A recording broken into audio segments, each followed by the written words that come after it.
Paolo Avellino, nagsalita na matapos ma-delay ang movie.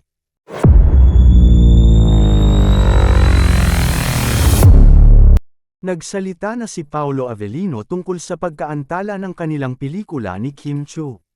Maraming fans ng Kim Pao ang sabik na sabik nang inanunsyo noong August 12 ang kanilang proyekto na pinamagatang My Love Will Make You Disappear. Ngunit sa kasalukuyan, tila hindi na ito gaanong pinag-uusapan.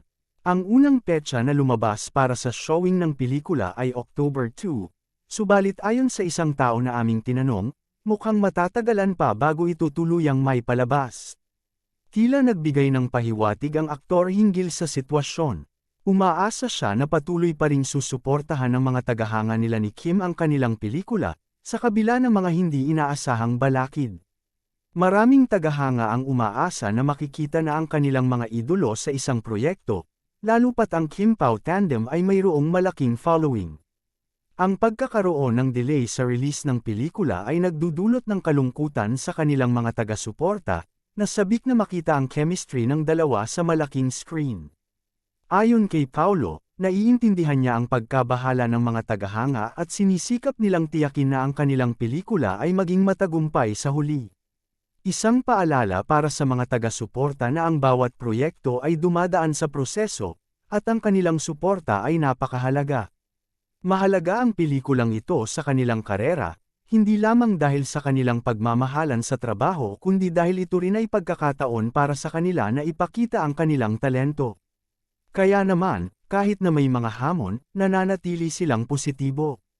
Sa mga nakaraang taon, naging abala ang dalawa sa iba't ibang proyekto, at ang kanilang muling pagsasama sa pelikulang ito ay isang magandang pagkakataon para ipakita ang kanilang ebolusyon bilang mga artista.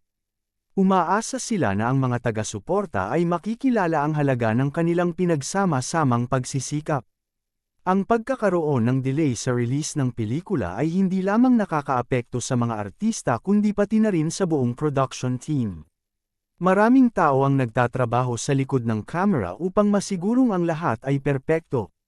Ang bawat detalye mula sa script, cinematography, hanggang sa editing ay may malaking bahagi sa kabuuang resulta ng pelikula. Sa kabila ng mga balakid, nagbigay si Paolo ng mensahe ng pag-asa. Aniya, ang bawat henerasyon ng pelikula ay may sariling kwento at ang kanilang proyekto ay hindi exempted sa mga pagsubok na ito. Nais nilang iparating na ang kanilang pagmamahal at dedikasyon sa sining ay hindi matitinag, at ang suporta ng kanilang mga tagahanga ang nagiging inspirasyon para ipagpatuloy ang laban.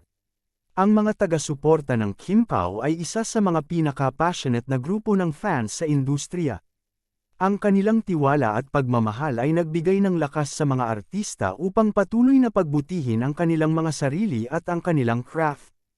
Naway maging sanhi ito ng mas matibay na samahan sa pagitan ng mga artista at kanilang tagahanga.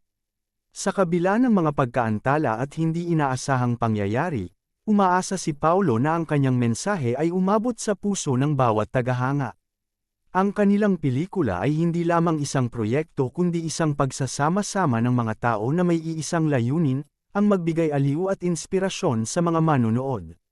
Kaya naman, hinihimok ni Paolo ang lahat na magpatuloy sa pagsuporta at asahang darating ang panahon na may palabas na ang kanilang pelikula.